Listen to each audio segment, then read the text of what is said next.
Hello everyone.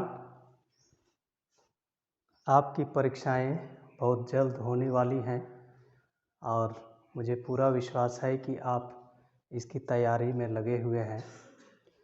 आज मैं आपके लिए लेकर आया हूं झारखंड शैक्षिक अनुसंधान एवं प्रशिक्षण परिषद रांची झारखंड द्वारा तैयार किए गए मॉडल क्वेश्चंस में से क्लास 10 के लिए विज्ञान विषय का सेट 1।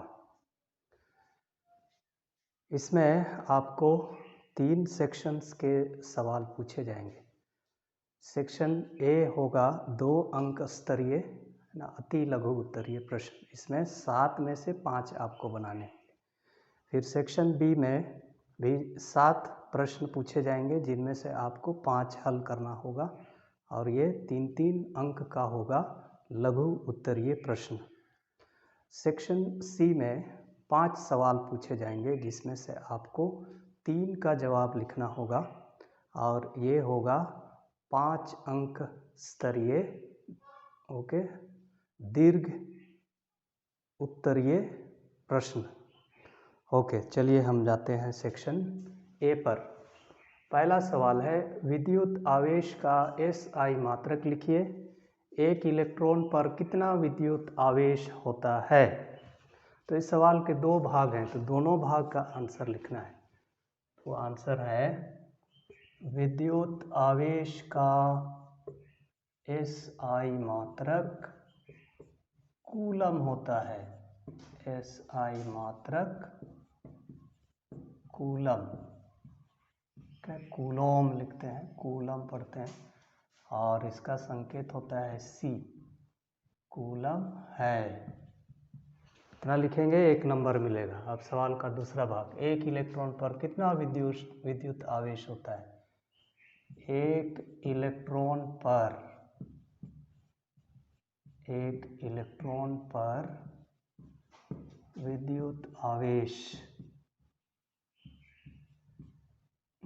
विद्युत आवेश ये बराबर होता है 1.6 × 10⁻⁻19 कूलम। 10⁻⁻19 C। ठीक है, तो विद्युत आवेश का SI मात्रक कूलम होता है और एक इलेक्ट्रॉन में 1.6 × 10⁻⁻19 कूलम ऋण आवेश होता है, तो इतना आवेश होता है।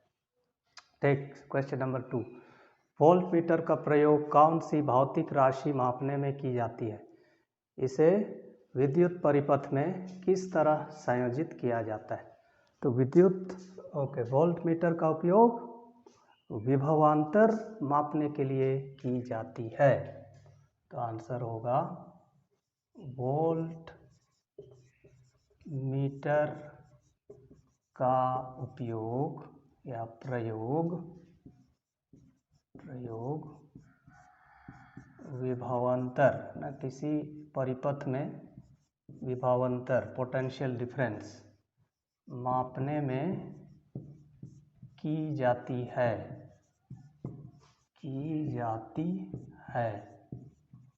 अब सवाल का दूसरा भाग है कि इसे विद्युत परिपथ में किस तरह संयोजित किया जाता है? श्रेणी क्रम में संयोजित किया जाता है कि पार्श्व क्रम में संयोजित किया जाता है?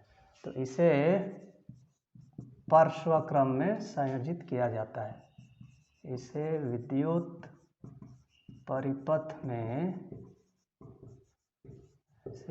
परिपथ में पार्श्व क्रम है ना, पैरेलल में पार्श्व क्रम में संयोजित किया जाता है।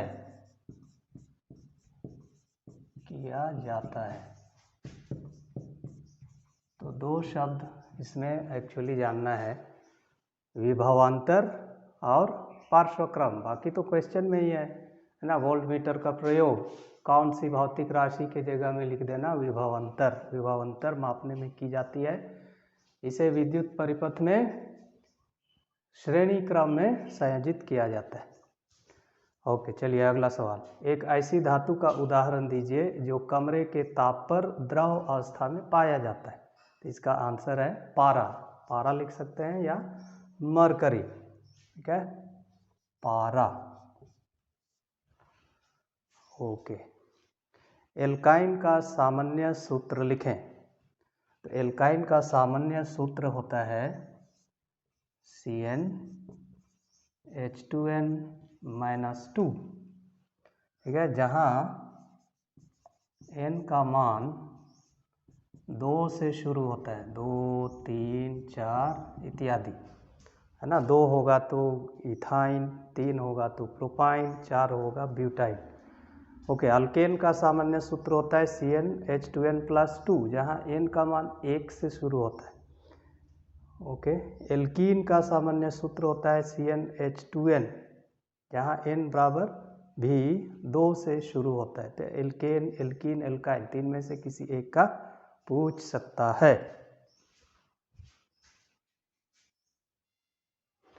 अगला सवाल है, मेंडल ने अपने प्रयोग के लिए किस पौधे को चुना? ठीक है, मेंडल ने अपने प्रयोग के लिए मटर के पौधे को चुना। तो आंसर होगा मेंडल ने अपने प्रयोग के लिए मटर के पौधे को चुना।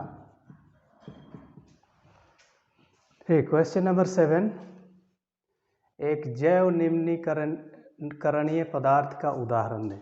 जैव निम्नीकरणीय पदार्थ मतलब वैसे पदार्थ जो सूक्ष्म जीवों के द्वारा, है ना, छोटे छोटे टुकड़ों में तोड़ दिए जाते हैं, है ना, उनको नष्ट किए जाते हैं, है ना। प्लास्टिक तो जैव निम्नीकरणीय नहीं होता है। तो आप लिख सकते हैं कागज़,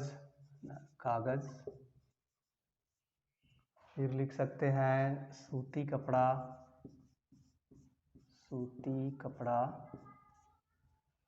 या लिख सकते हैं लकड़ी, ठीक है।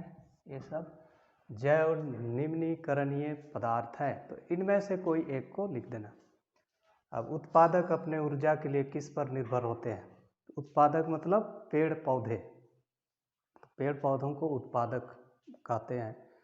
तो पेड़ पौधे, इनडायरेक्टली यहाँ सवाल पूछ रहा है कि प्रकाश संश्लेषण के लिए क्या क्या आवश्यक है। ओके, क्योंकि पेड़ पौधे प्रकाश संश्लेषण की क्रिया द्वारा ही भोजन का निर्माण करते हैं, और पेड़ पौधों को ही अन्य जीव खाते हैं अपने भोजन के लिए। ओके, तो क्या क्या जरूरी है? सूर्य का प्रकाश जरूरी है ना, सूर्य का प्रकाश। हरे पौधे, सूर्य का प्रकाश, हरा पौधा होगा तो उसमें क्लोरोफिल होगा, ठीक है। पर्णहरित या क्लोरोफिल। फिर जरूरी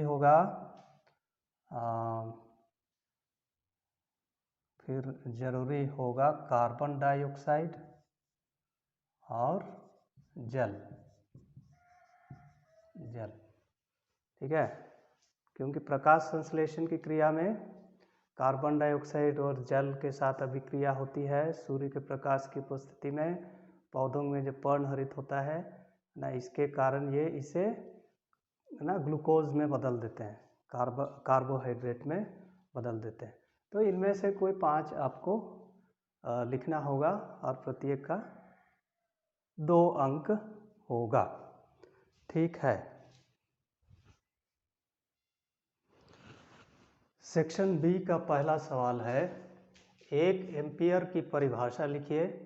किसी परिपथ में धारा की गणना करें यदि 500 कूलम आवेश 10 मिनट में इससे गुजरता है।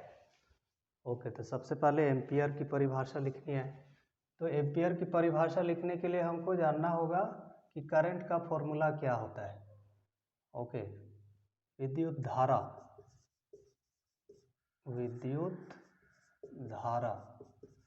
ये बराबर होता है आवेश बटे समय, अर्थात I बराबर Q बटे T। ओके, जब Q बराबर होगा 1 कूलम और टाइम बराबर होगा 1 सेकेंड, तो क्या हो जाएगा, I बराबर हो जाएगा 1 कूलम बटे 1 सेकेंड बराबर 1 कूलम प्रति सेकेंड। तो किसी चालक से 1 सेकेंड में जब 1 कूलम आवेश प्रवाहित होता है तब हम कहते हैं कि उसमें से होकर 1 एम्पियर करंट प्रवाहित हो रही है। ओके, ठीक है। और इसीलिए हम कह सकते हैं कि किसी चालक से में 1 सेकेंड में 1 कूलम आवेश प्रवाहित होता है तो उसे 1 एम्पियर विद्युत धारा कहते हैं। ओके, इसी को लिख लेंगे। ओके, यहाँ लिखना अतः, इसके नीचे अतः किसी चालक में जब 1 सेकेंड में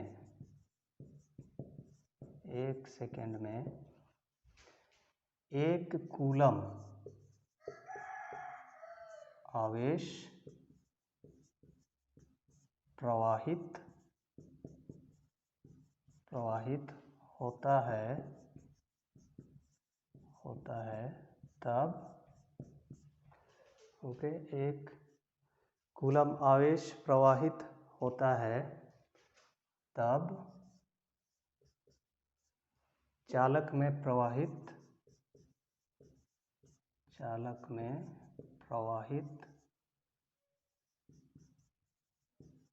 विद्युत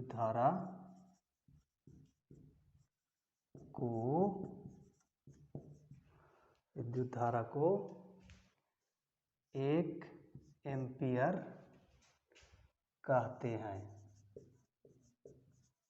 1 एम्पियर कहते हैं।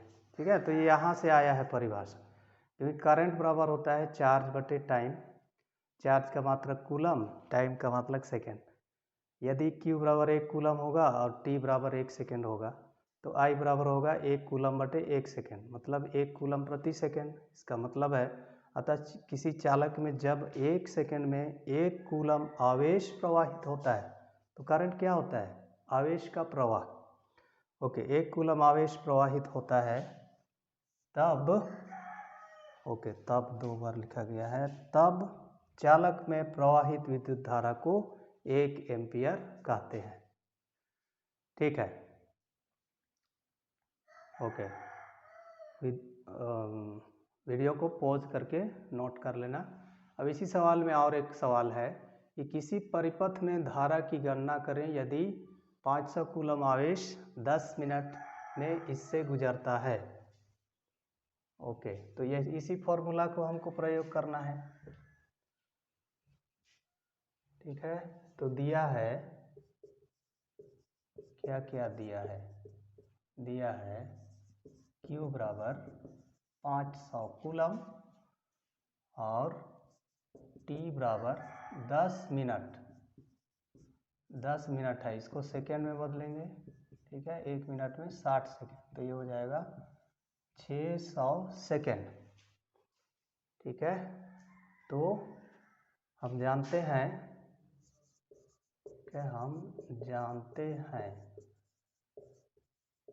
क्या जानते हैं, I बराबर Q बटे T। ओके, तो यहाँ पर हमको निकालना है I कितना होगा। I बराबर Q बटे T, सिंपल सब्सटीट्यूशन, 500 बटे 600, 0 0 कट गया, 5 बटे 6, इसको डिवाइड करेंगे 5 को, ओके, 6 5 को, ओके, ये 500 है, ये है 600, तो 5 बटे 6, 6.6 36, 6 7 42, 6 8 48,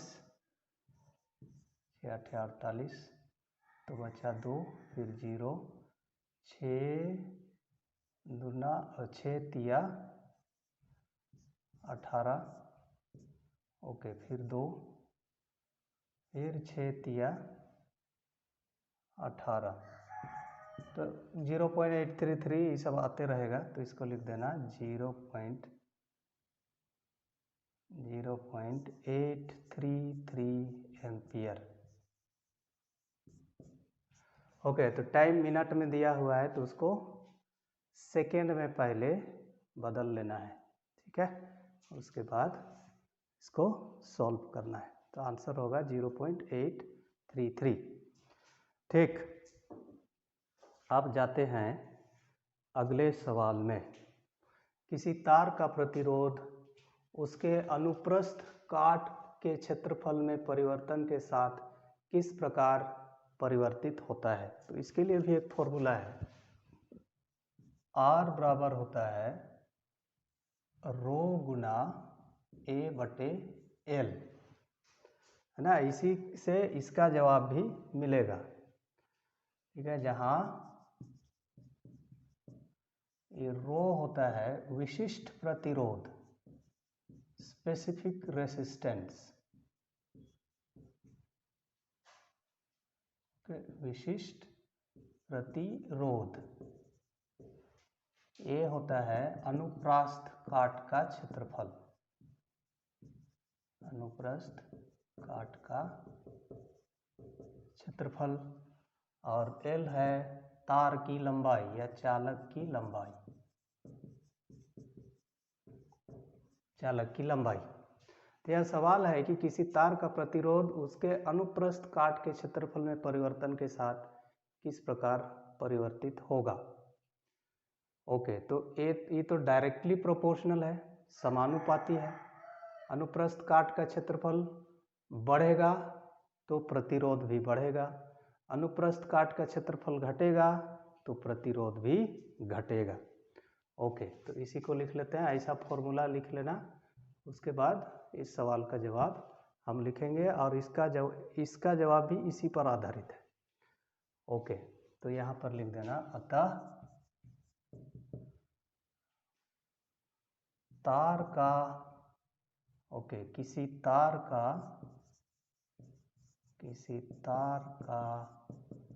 प्रतिरोध, तार का प्रतिरोध उसके अनुप्रस्थ काट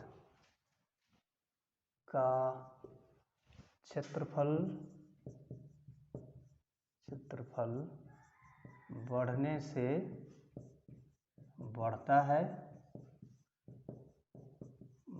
है और घटने से घटता है, ठीक है। तो इसी फॉर्मूला से इसका आंसर आया है। ओके, अगला सवाल, किसी चालक का प्रतिरोध किन कारकों पर निर्भर करता है? ठीक है, पहला हो जाएगा, है ना, इसी फॉर्मूला से चालक के अनुप्रस्थ काट का क्षेत्रफल, अनुप्रस्थ काट का क्षेत्रफल। दूसरा L मतलब लंबाई, चालक की लंबाई। तीसरा, अब ये रो विशिष्ट प्रतिरोध, ये पदार्थ की, चालक कौन सा पदार्थ से बना है उसकी प्रकृति पर निर्भर करता है। तो यहाँ लिख देना तीसरा फैक्टर, चालक के पदार्थ की प्रकृति, चालक के पदार्थ की प्रकृति। तो ऐसे पॉइंट में लिख देना। ओके, किसी चालक का प्रतिरोध, ओके, किसी चालक का प्रतिरोध निम्नलिखित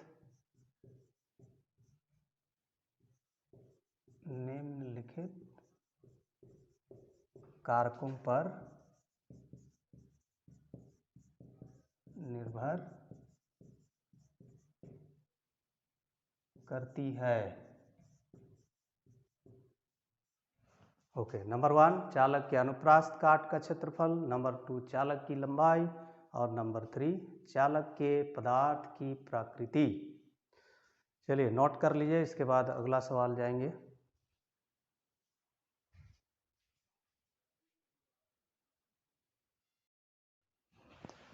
क्वेश्चन नंबर 10 क्वेश्चन नंबर 10 है विद्युत टोस्टरों तथा विद्युत स्तरियों, स्तरीय होता है आयरन, स्तरियों के तापन अवयव, तापन अवयव मतलब गर्म होने वाला अवयव, गर्म होने वाला भाग धातु के ना बनाकर किसी मिश्र धातु के क्यों बनाए जाते हैं। तो टोस्टर और आयरन का जो गर्म होने वाला भाग है उसको धातु का ना बना करके मिश्र धातु का क्यों बनाया जाता है, ये है सवाल। तो इसका कारण ये है कि मिश्र धातु होता है दो या दो से अधिक धातुओं का समांगी मिश्रण। तो जब मिश्र धातु बनाया जाता है तो मिश्र धातु का जो गलनांक होता है, मेल्टिंग पॉइंट होता है, वो शुद्ध धातु के गलनांक से बहुत अधिक होता है। और ऐसा होने से ना जब ये गर्म हो जाता है फिर भी से ये गलता नहीं है। ठीक है, उसी को यहाँ लिख दिया। विद्युत टोस्टरों तथा विद्युत स्तरियों के तापन अवयव धातु के ना बनाकर किसी मिश्र धातु के बनाए जाते हैं, क्योंकि मिश्र धातु के गलनांक धातु के गलनांक से काफ़ी अधिक होते हैं। इसके कारण मिश्र धातु के बने तापन अवयव गर्म होने पर भी जल्दी नहीं पिघलते हैं। ठीक है, अगला सवाल है 3 पर्यावरण हितैषी अभ्यास लिखें। मतलब 3 ऐसा प्रैक्टिस लिखें, 3 ऐसा अभ्यास लिखें जो आप करते हैं या करेंगे पर्यावरण को बचाने के लिए।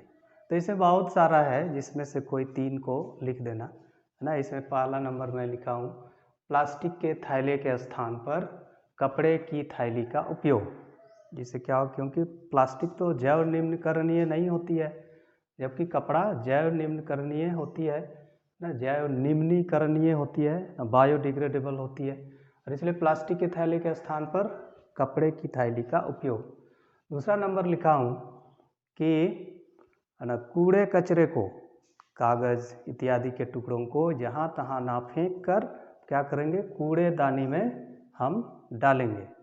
ठीक है, जिसे नगर पालिका वाला आकर के या नगर परिषद वाला आकर के उस कचरे को या कचरे को है ना सही जगह पर उसका निपटान कर सके। तीसरा लिखा हूँ सौर ऊर्जा का उपयोग, है ना। सौर ऊर्जा से प्रदूषण नहीं होता है, इसलिए सौर ऊर्जा का उपयोग।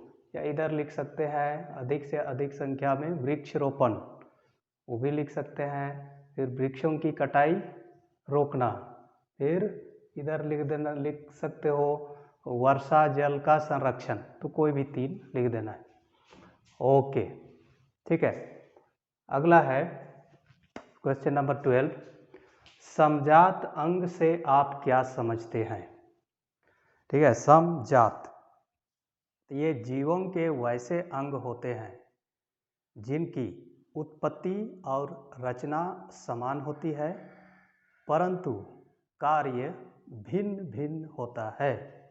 ठीक है, जीवों के वैसे अंग जो उत्पत्ति तथा रचना में समान, ठीक है, उत्पत्ति तथा रचना में समान होते हैं परंतु कार्य में भिन्न होते हैं, उनको बोलते हैं समजात अंग। तो मिक्सअप नहीं करना है, समरूप अंग और समजात अंग।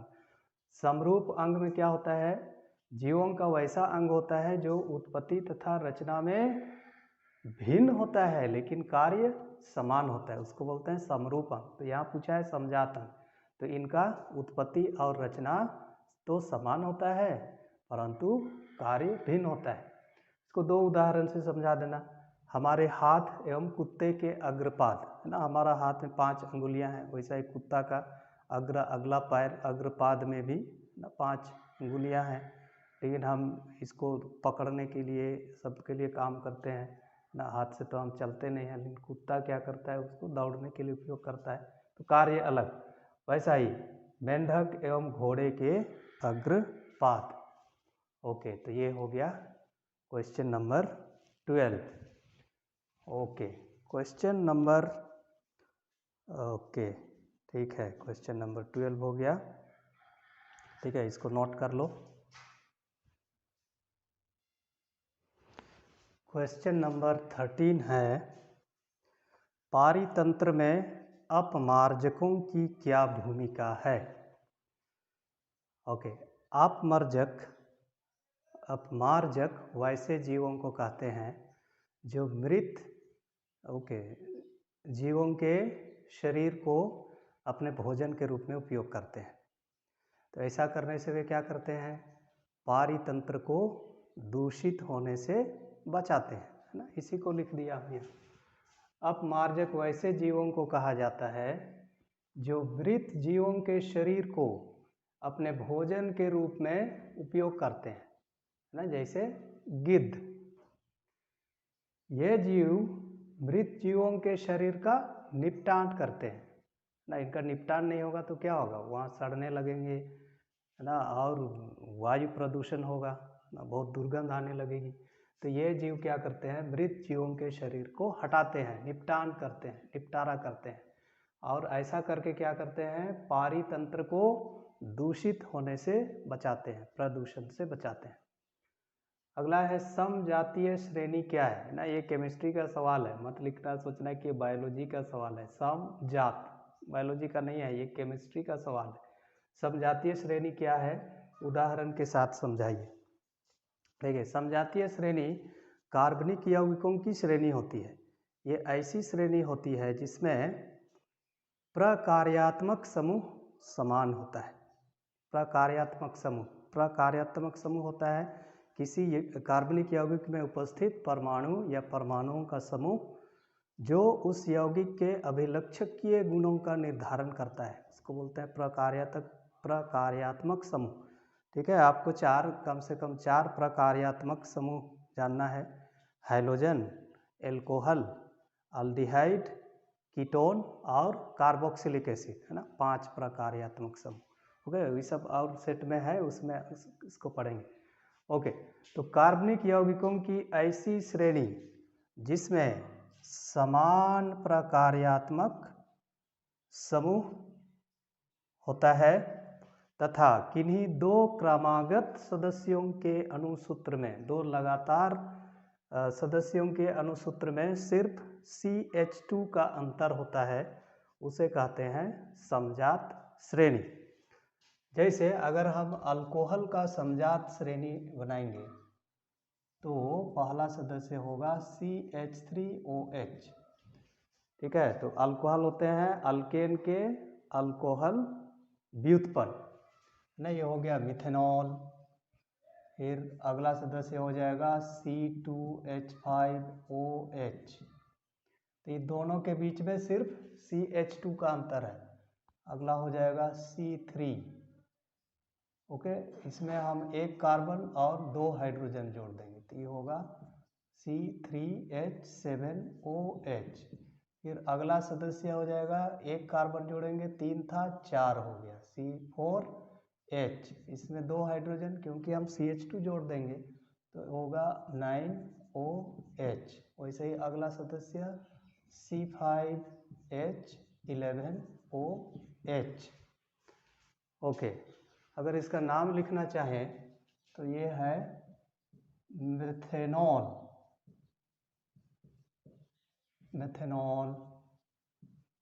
एथेनॉल, प्रोपेनॉल,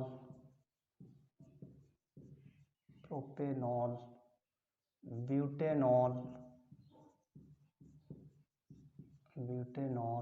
और यह है पेंटेनॉल। ऐसा ही हेक्सेनॉल, हेप्टेनॉल वगैरह वगैरह होता है। ठीक है, तो 2 क्रमागत सदस्य के बीच में सिर्फ CH2 का अंतर होता है। इसमें फंक्शनल ग्रुप प्रकार्यात्मक समूह है एल्कोहल, सब में एल्कोहल ग्रुप है। तो कार्बनिक यौगिकों का ऐसा श्रेणी, ऐसी श्रृंखला जिसमें समान प्रकार्यात्मक समूह होता है और दो क्रमागत सदस्य, दो लगातार सदस्यों के बीच सिर्फ के अणुसूत्र में सिर्फ CH2 का अंतर होता है। इन दोनों के बीच में हम देखेंगे तो यहाँ ना CH3OH है, यहाँ C2H5, तो यहाँ अंतर है सिर्फ CH2 का। इन दोनों के बीच CH2 का अंतर, इसके बीच CH2 का अंतर, इन दोनों के बीच CH2 का अंतर। तो दो लगातार सदस्य लेना है, ये नहीं कि CH3 और यहाँ C3 वाला के बीच अंतर करोगे तो वो सही नहीं होगा। लगातार दो सदस्यों के अणुसूत्र में सिर्फ CH2 का अंतर होता है। ठीक है, अब आते हैं सेक्शन C, 5 नंबर वाला। क्वेश्चन नंबर 15, श्रेणी क्रम संयोजन को परिभाषित करें। एक विद्युत परिपथ में 3 प्रतिरोधक जिनके प्रतिरोध क्रमशः R1, R2 तथा R3 हैं को श्रेणी क्रम में जोड़ा गया है। विद्युत परिपथ का तुल्य प्रतिरोध के लिए व्यंजक प्राप्त करें। तो प्रतिरोधकों का संयोजन दो प्रकार से होता है, श्रेणी क्रम संयोजन और पार्श्व क्रम संयोजन। श्रेणी क्रम संयोजन दो या दो से अधिक प्रतिरोधों के वैसे संयोजन को बोलते हैं जिसमें पहले प्रतिरोध के दूसरे छोर को दूसरे प्रतिरोध के पहले छोर से जोड़ा जाता है। वैसा ही दूसरे प्रतिरोध के दूसरे छोर को तीसरे प्रतिरोध के पहले छोर से जोड़ा जाता है, जिससे प्रत्येक प्रतिरोध में बहने वाली विद्युत धारा का मान समान होता है। तो उस प्रकार का संयोजन को बोलते हैं श्रेणी क्रम संयोजन। ओके, पार्श्व क्रम में क्या होता है, पहले छोर को पहले छोर से एक साथ, दूसरे छोर को एक साथ जोड़ देते हैं, जिससे प्रत्येक प्रतिरोधक का विभवांतर समान होता है लेकिन बहने वाली विद्युत धारा अलग होती है। ओके, तो यहाँ परिभाषा लिख दिया। दो या दो से अधिक प्रतिरोधों का ऐसा संयोजन जिसमें पहले प्रतिरोध के दूसरे सिरे को दूसरे प्रतिरोध के पहले सिरे से जोड़ा जाता है, जिससे प्रत्येक प्रतिरोध में समान विद्युत धारा प्रवाहित होती है, उसे श्रेणी क्रम संयोजन कहते हैं। ओके, अब सवाल का दूसरा भाग है, एक विद्युत परिपथ में 3 प्रतिरोधक क्रमशः R1, R2 तथा R3 हैं, उसको श्रेणी क्रम में जोड़ा गया है। तो विद्युत परिपथ में तुल्य प्रतिरोध का हमको व्यंजक प्राप्त करना है। ओके, बहुत ही आसान है। पहले हम है ना सर्किट डायग्राम बनाते हैं। तो 3 प्रतिरोध ले लीजिए, ठीक है, 3 प्रतिरोध। ओके, इसको एक बैटरी से जोड़ देते हैं, V वोल्ट है, और यहाँ पर कोई की है, कुंजी है। ओके, ये है R1, ये है R2 और ये है R3। ठीक है, तो इसमें क्या किए हैं, R1 का दूसरा छोर को, दूसरा सिरा को R2 के पहले सिरे से हमने जोड़ दिया है, R2 के दूसरे सिरे को हमने R3 के पहले सिरे से जोड़ दिया। तो इस प्रकार का संयोजन को बोलते हैं श्रेणी क्रम संयोजन। ओके, तो इसका R1 का विभवांतर हो जाएगा V1, ओके, और R2 का विभवांतर हो जाएगा V2, और R3 का विभवांतर हो जाएगा V3। ओके, करंट तो सेम रहता है, जितना बैटरी से करंट जा रहा है सब में उतना ही करंट जाएगा। ओके, ठीक, तो इसका अब हम लोग व्यंजक निकालते हैं। ओके, 3 प्रतिरोध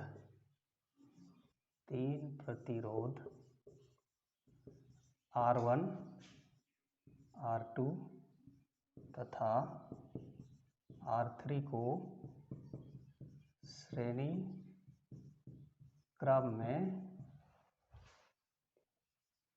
जोड़ा गया है, जोड़ा गया है। ठीक है, अपने से लिख सकना है, ये फिगर देख के जोड़ा गया है। ओके, माना कि परिपथ से प्रवाहित होने वाली धारा, प्रवाहित होने वाली विद्युत धारा I है। अब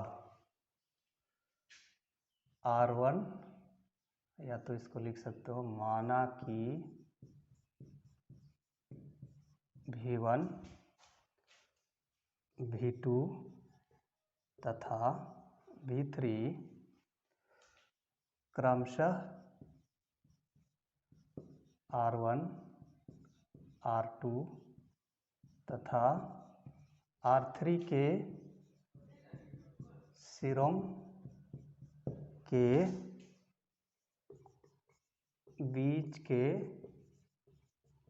विभवांतर हैं,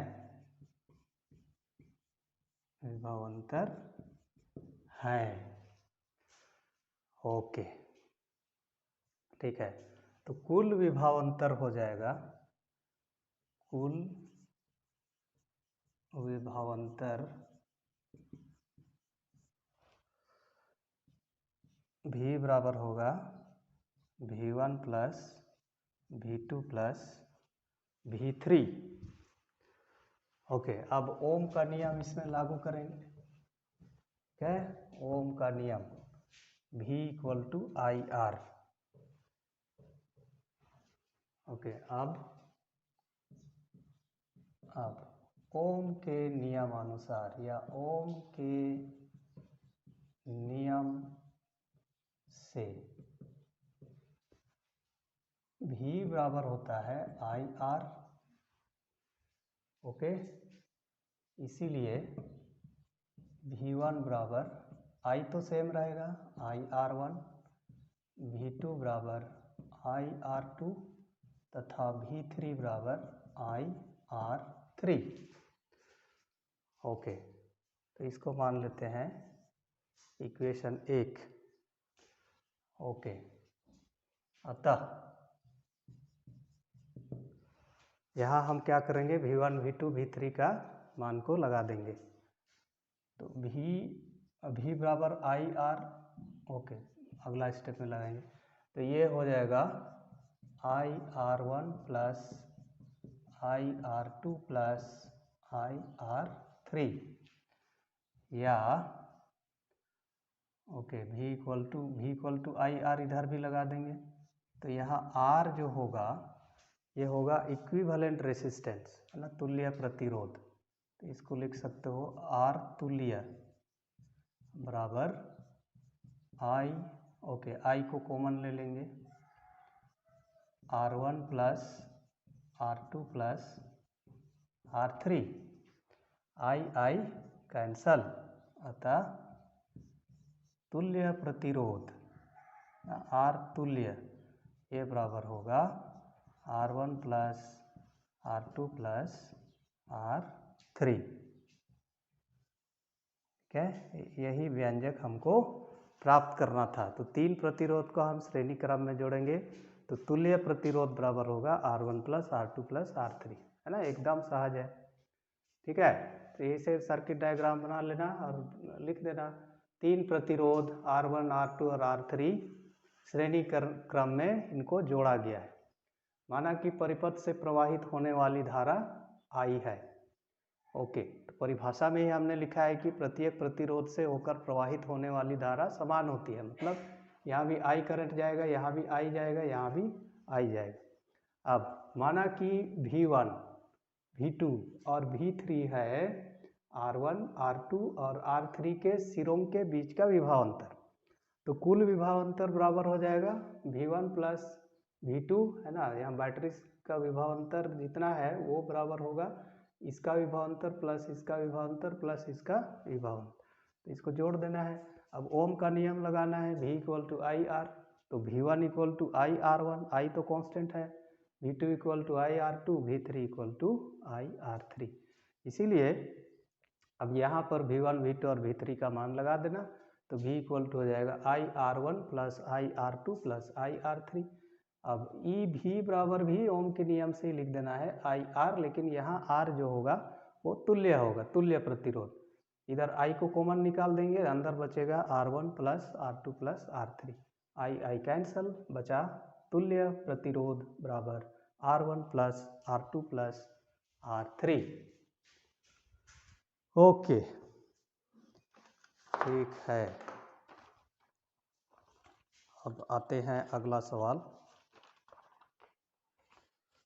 ओके, अगला सवाल में ऐसा ही ये पार्श्वक्रम वाला सवाल है जिसमें एक सर्किट डायग्राम दिया हुआ है और उसी से रिलेटेड क्वेश्चन है। ओके, तो क्वेश्चन हम लोग लिख लेते हैं। क्वेश्चन नंबर 16, दिए गए परिपथ आरेख में ना, सर्किट डायग्राम में, आरेख है ओके, इस प्रकार से आरेख है। यहाँ पर 3 प्रतिरोध है,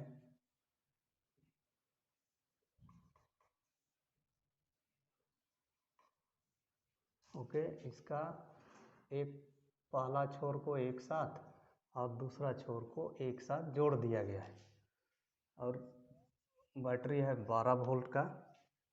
ई है R1, ई है R2 और ई है R3। ओके, इतना ही दिया हुआ है। तो सवाल है प्रतिरोधकों R1, R2 तथा R3 के मान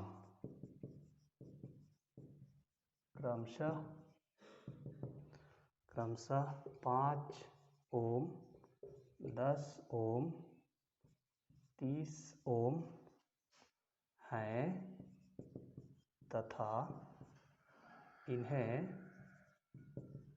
12 वोल्ट की बैटरी से संयोजन किया जाता है,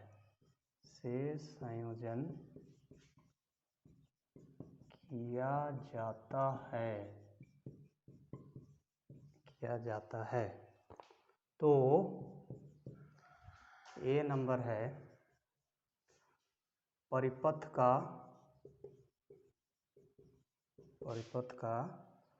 कुल प्रतिरोध कितना होगा, कुल प्रतिरोध कितना होगा। बी है परिपथ में प्रवाहित विद्युत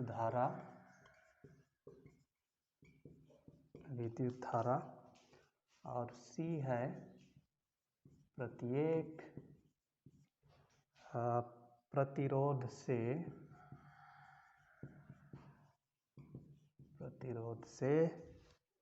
ओके, से नहीं में, प्रत्येक प्रतिरोध, ठीक है लिखे थे, प्रतिरोध से प्रवाहित विद्युत धारा परिकलित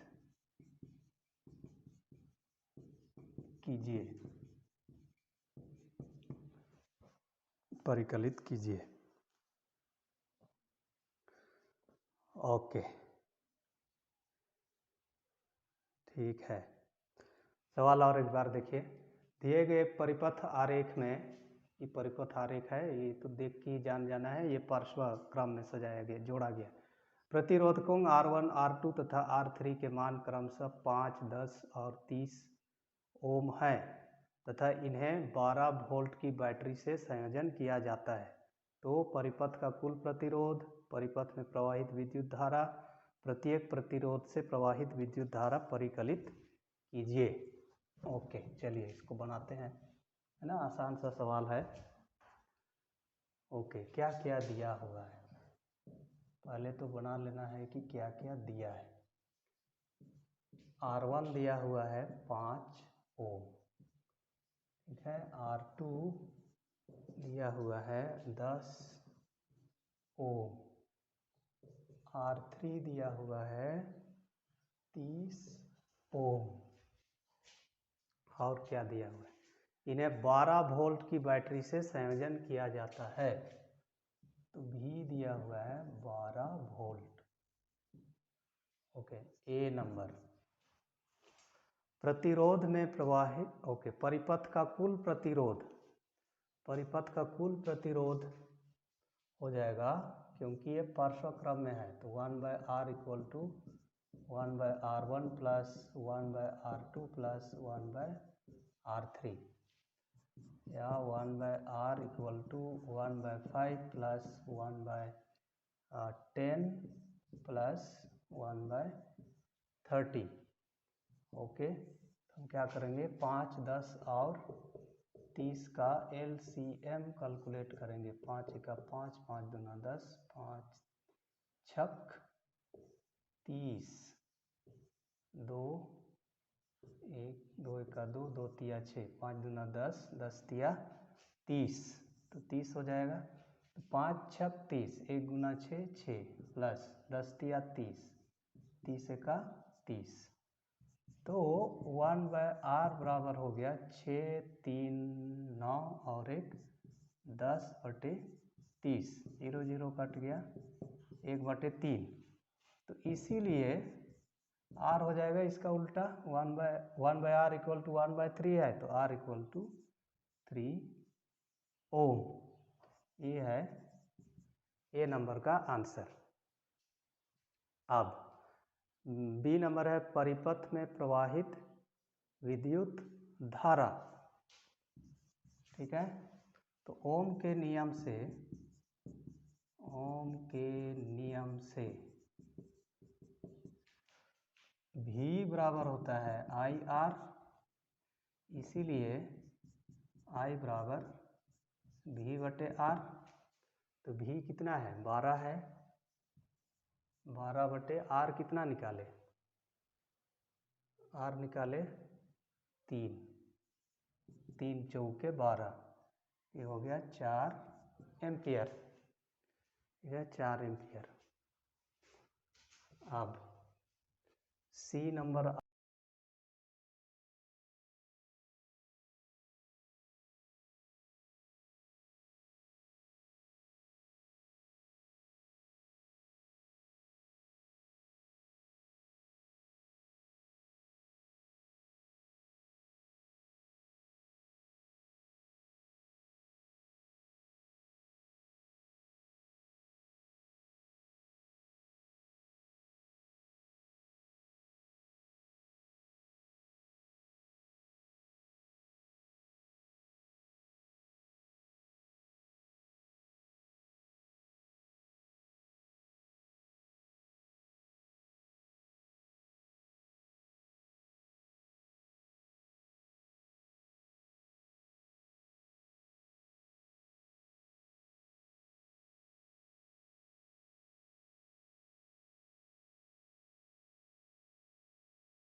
आते हैं, प्रत्येक प्रतिरोध से प्रवाहित विद्युत धारा परिकलित कीजिए। ठीक है, तो यहाँ से विद्युत धारा कितना होगा, ये होगा I1, यहाँ पर होगा I2 और यहाँ पर होगा I3। ओके, ठीक, तो सी नंबर, तो यहीं पर हमने देखा है V equal to I R, तो I equal to V by R, तो I इक्वल टू बराबर होता है V बटे आर, इसीलिए I1 बराबर, ओके, I1 बराबर V बटे R1, तो ये होगा 12 बटे R1 कितना है, 5 है, 5, तो ये हो जाएगा 5 दूना 10, 5 चौके 20, 2.4 एम्पियर। अब I2 बराबर कितना होगा, I2 बराबर होगा V बटे R2, तो 12 बटे R2 तो है 10 ओम, 10, तो ये हो जाएगा 10 एका 10, 10 दूना 20, इतना एम्पियर।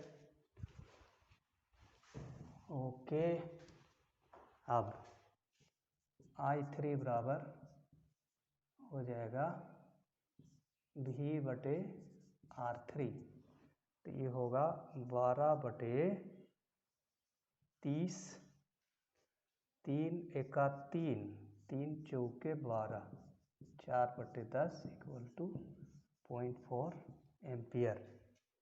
ओके, यही है सी का आंसर। ओके, चलिए नोट कर लीजिए।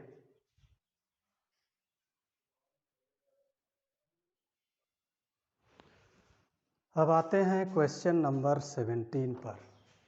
धातु और अधातु में रासायनिक गुणों के आधार पर अंतर स्पष्ट करें। तो क्वेश्चन में देखना कि रासायनिक गुणों के आधार पर पूछा जा रहा है कि भौतिक गुणों के आधार पर। तो रासायनिक गुणों के आधार पर पूछा जाएगा तो रासायनिक गुणों के आधार पर ही लिखना है, आघात, वर्ध्यता, तान्यता, चालकता, वो सब का जिक्र नहीं करना है। ओके, तो पहला अंतर है, धातुएं वैद्युत धनात्मक होती हैं।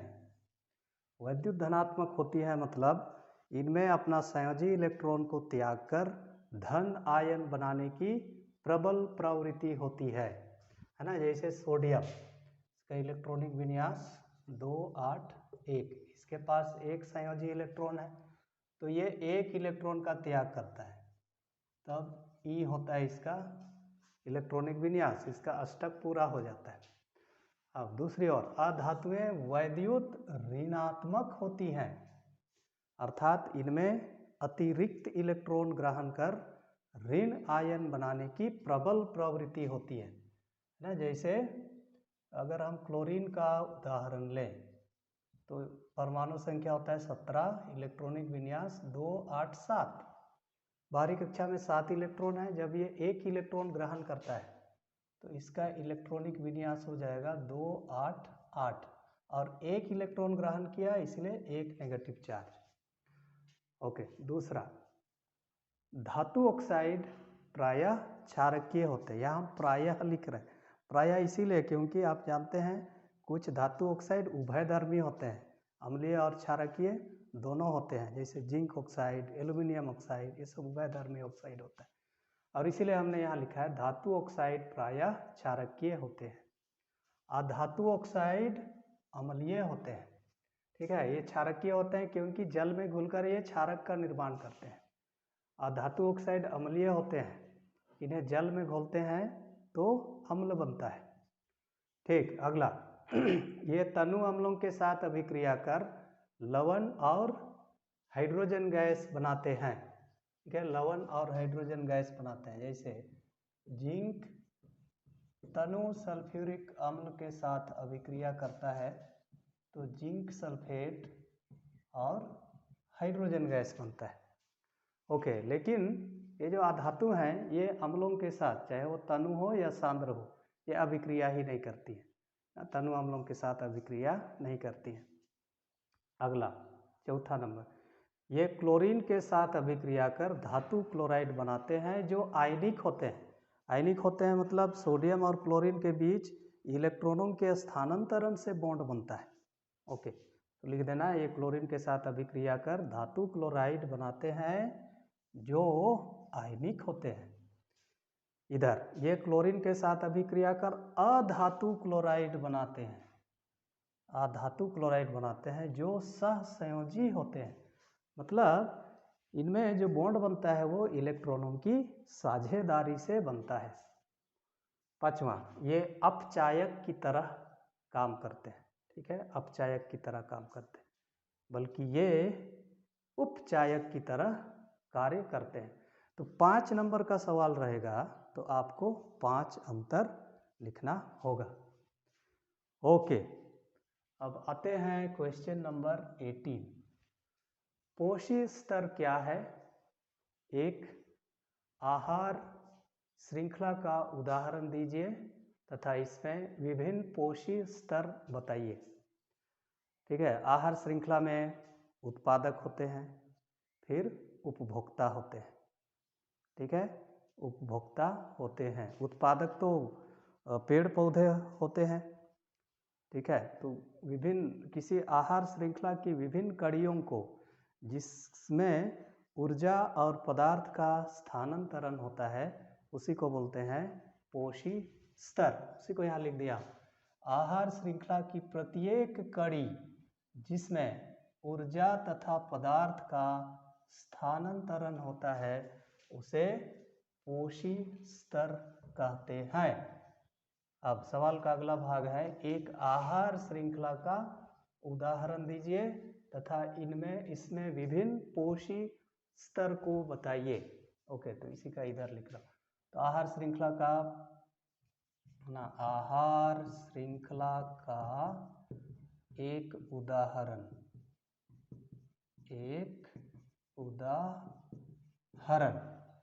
ओके, शुरू में तो पादप ही आएगा।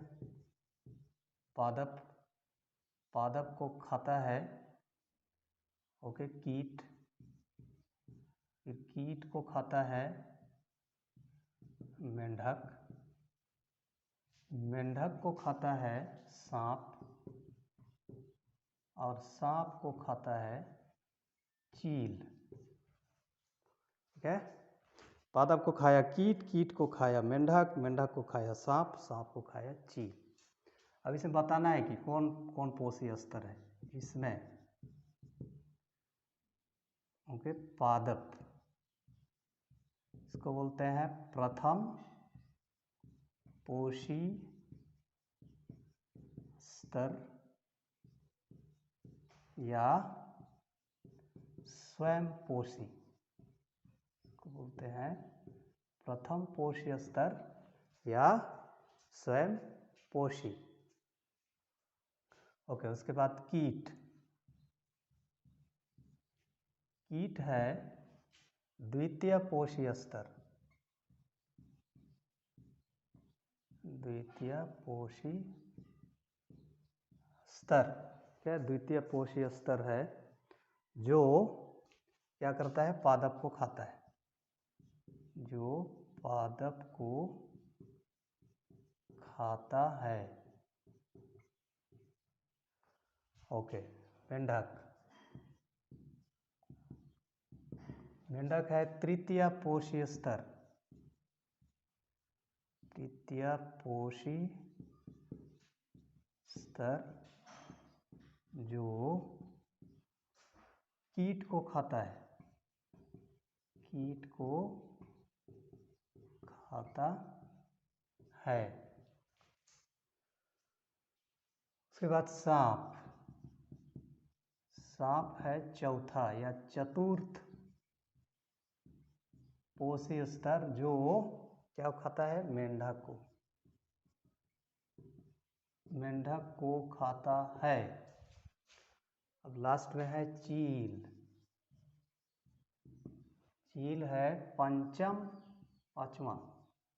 पंचम पोषी स्तर जो सांप को खाता है, ठीक है, तो ऐसे एक आहार श्रृंखला लिख लेना है और इनका स्तर का नाम लिख देना है, पोषी स्तर। पादप हो गया प्रथम पोषी स्तर, इसको क्योंकि अपना भोजन स्वयं बनाता है इसको उत्पादक बोलते हैं, है ना। प्राथमिक उपभोक्ता, द्वितीयक उपभोक्ता, तृतीयक उपभोक्ता, चतुर्थ उपभोक्ता। ओके, तो पादप हो गया प्रथम पोषी स्तर या स्वयं पोषी भी कहते हैं इसको। कीट हो गया द्वितीय पोषी स्तर जो पादप को खाता है। मेंढक हो गया तृतीय पोषी स्तर जो कीट को खाता है। सांप हो गया चतुर्थ पोषी स्तर जो मेंढक को खाता है।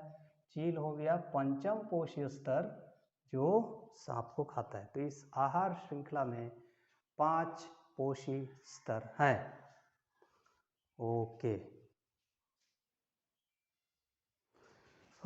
अब आते हैं इस सेट का लास्ट क्वेश्चन।